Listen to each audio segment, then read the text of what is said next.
مدینہ میں مسلمانوں کو راتوں رات خبر ملی کہ مکہ کے کفار ایک بڑے لشکر کے ساتھ جنگ کے ارادے سے نکل چکے ہیں۔ نبی کریم صلی اللہ علیہ وآلہ وسلم نے فوراً تمام انصار اور مہاجرین کو بلایا اور ان سے دریافت کیا کہ اس صورتحال میں ہمیں کیا کرنا چاہیے۔ مسلمان آپس میں گفتگو کرنے لگے اور تھوڑی دیر بعد ان میں سے ایک شخص کھڑے ہوئے جن کا نام مقداد تھا۔ مقداد نے بلند آواز اور باہمت ہو کر کہا، اے اللہ کے رسول، جہاں اللہ نے آپ کو جانے کا حکم دیا ہے اسی طرف تشریف لے چلیں۔ ہم موسیٰ کی قوم نہیں جنہوں نے اپنے نبی سے کہا تھا تم اور تمہارا رب جا کر لڑو، ہم تو بس یہیں بیٹھے رہیں گے۔ ہم تو یہ کہیں گے کہ چلیں اور جنگ کریں اور ہم آپ کے شانہ بشانہ لڑیں گے اور اپنی جانیں قربان کریں گے۔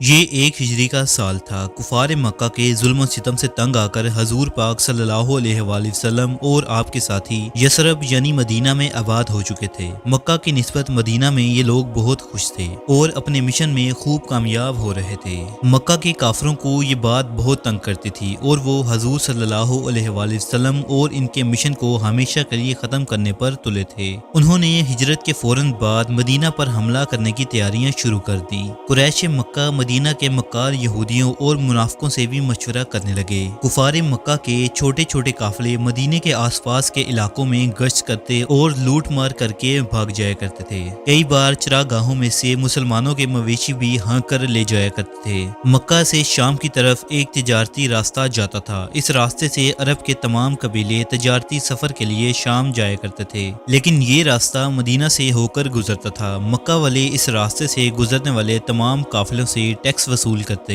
اور لاکھوں اچرفیاں کماتے، لیکن اب اس راستے پر بنو اوس کے سردار سعد بن معاذ کا قبضہ تھا جو مسلمان ہو چکے تھے، لہٰذا اہل مکہ اور مدینہ والوں کے درمیان کشیدگی بڑھتی چلی گئی، یہاں تک کہ ایک مکی سردار قرظ بن جابر نے مدینہ کے باہر مسلمانوں کی ایک چراگاہ پر حملہ کر کے رسول صلی اللہ علیہ وآلہ وسلم کے مویشی لوٹ کر لے گیا۔ یہ ڈاکہ مسلمانوں کے لیے کھلا چیلنج تھا، لہٰذا 12 رمضان کو مکہ کے تمام سردار ایک جگہ جمع ہوئے، جن میں عتبہ، شیبہ، ابو جہل اور تمام سردار ابو سفیان کی سرکردگی میں 950 افراد کو لے کر مدینہ کی جانب بڑھنے لگے۔ اہل مکہ نے یہ فیصلہ کیا کہ اب مسلمانوں کو ہمیشہ کے لیے ختم کر کے ہی واپس آئیں گے۔ حضور اکرم صلی اللہ علیہ وآلہ وسلم کو قریش کے اقدام کی خبر ہوئی تو آپ نے صحابہ سے مشورہ کیا اور 13 رمضان 2 ہجری کو 313 صحابہ کرام کے ساتھ مدینہ سے روانہ ہوئے۔ مدینہ سے 80 میل کے فاصلے پر ایک گاؤں آباد تھا جہاں زمانہ جاہلیت میں میلہ لگا کرتا تھا۔ یہاں ایک کنواں موجود تھا جسے بدر کہتے ہیں۔ جب مسلمانوں کا لشکر بدر کے قریب پہنچے تو جبرائیل علیہ السلام نے رسول صلی اللہ علیہ وآلہ وسلم کو لشکر قریش کے قریب آنے کی خبر دی۔ حضور اکرم صلی اللہ علیہ وآلہ وسلم نے بدر کے کنویں کے قریب پڑاؤ ڈالا اور ایک خطبہ ارشاد فرمایا۔ دوسری طرف سے قریش کا لشکر بدر میں داخل ہوا۔ روایت ہے کہ حضور اکرم صلی اللہ علیہ وآلہ وسلم نے قریش کے پڑاؤ ڈالنے کے بعد انہیں ایک پیغام بھی بھجوایا جس میں آپ صلی اللہ علیہ وآلہ وسلم نے انہیں مسلمانوں سے ٹکرانے سے خبردار کیا اور اس بات کا اظہار کیا کہ وہ پیچھے ہٹ جائیں۔ 17 رمضان کی رات کو قریش مکہ اپنے خیموں میں ناچ گانے، شراب اور عورتوں سے جی بہلا رہے تھے، اور دوسری طرف مسلمان اپنے خیموں میں رات بھر عبادت کرتے رہے اور خدا سے دعا کرتے رہے کہ حق کے یہ مٹھی بھر لشکر زمین پر باقی بچا رہے تاکہ واحد خدا کی عبادت ہوتی رہے اور اللہ مشرکین پر مومنین کو فتح نصیب فرمائیں۔ صبح ہوتے ہی کفار اور مسلمان میدان میں آمنے سامنے کھڑے ہوئے اور لشکر کی صف آرائی کی گئی۔ کفار کی تعداد تقریباً 1000 جبکہ مسلمانوں کی تعداد صرف 313 تھی۔ مسلمانوں کے پرچم کا رنگ سیاہ تھا جو اکابرین صحابہ اور امام علی کے ہاتھوں میں تھا۔ قریشی لشکر غرور اور تکبر میں چور تھے اور مسلمان اور خصوصاً بنو ہاشم کے خلاف نعرہ لگا رہے تھے۔ مسلمانوں کے لیے یہ ایک آزمائش کا وقت تھا۔ کفار مسلمانوں سے 3 گنا زیادہ تھے اور ہتھیاروں سے لیس تھے، جبکہ مسلمان کمزور تھے اور تعداد میں کم تھے اور گھوڑوں اور ہتھیاروں کی بھی کافی کمی تھی۔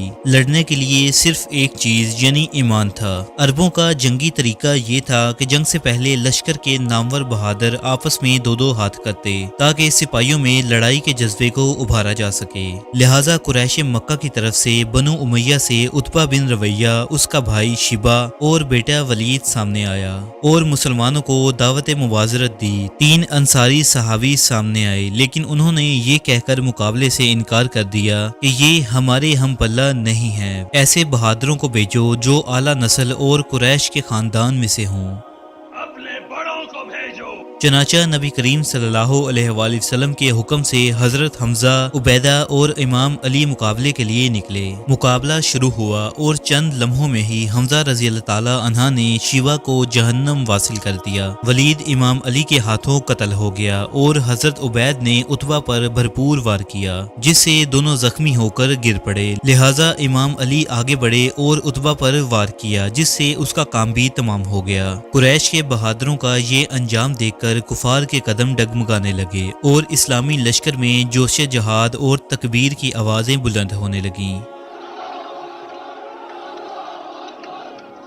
اب جنگ کا آغاز ہوا، دونوں لشکر ایک دوسرے پر ٹوٹ پڑے۔ جلد ہی مسلمان کفار پر غالب آنے لگے اور ایک ایک کر کے قریش کے تمام سردار قتل ہونے لگے، جس سے دشمن کے پاؤں اکھڑ گئے۔ میدان بدر خوب گرم ہو چکا تھا، قریش کے مغرور سرداروں کے اعضاء کٹ کر بکھر رہے تھے اور مسلمان خوب جوش ایمانی سے وار پر وار کر رہے تھے۔ آخر نتیجہ یہ نکلا کہ کفار مکہ پیٹھ پھیر کر مکہ کی طرف بھاگنے لگے۔ مسلمانوں کو عظیم الشان فتح نصیب ہوئی۔ مسلمانوں کے 13 مہاجرین شہید ہوئے، جبکہ قریش مکہ کے 70 آدمی قتل کیے گئے اور 70 کے قریب قیدی بنا لیے گئے۔ غزوہ بدر کو 1400 سال بیت گئے ہیں، لیکن اس کی یاد آج بھی مسلمانوں کے ایمان کو تازہ کر دیتی ہے۔ صدیوں بعد آج بھی مقام بدر کفار مکہ کی شکست فاش اور مسلمانوں کی فتح کامرانی کی گواہی دیتا ہے۔ میدان بدر میں آنے والے قریش لشکر کی حالت یہ تھی کہ وہ اکڑتا ہوا اور لوگوں کو نمائش کرتا ہوا بڑھ رہا تھا۔ ان کا ارادہ تھا کہ بدر میں لگنے والے میلے میں لوگ ہماری قوت دیکھیں گے تو پورے عرب میں ہمارا رعب طاری ہو جائے گا، لہٰذا جنگ نے غرور کا سر نیچا کر دیا۔ مدینہ میں بنو اوس اور بنو خزرج کے قبائل کے بہت سے لوگوں نے ابھی تک اسلام قبول نہیں کیا تھا اور وہ ہوا کا رخ دیکھ رہے تھے۔ 313 کے ہاتھوں 1000 قریشی سرداروں کی شکست نے ان پر ہبل کے کھوکھلے پن کو واضح کر دیا۔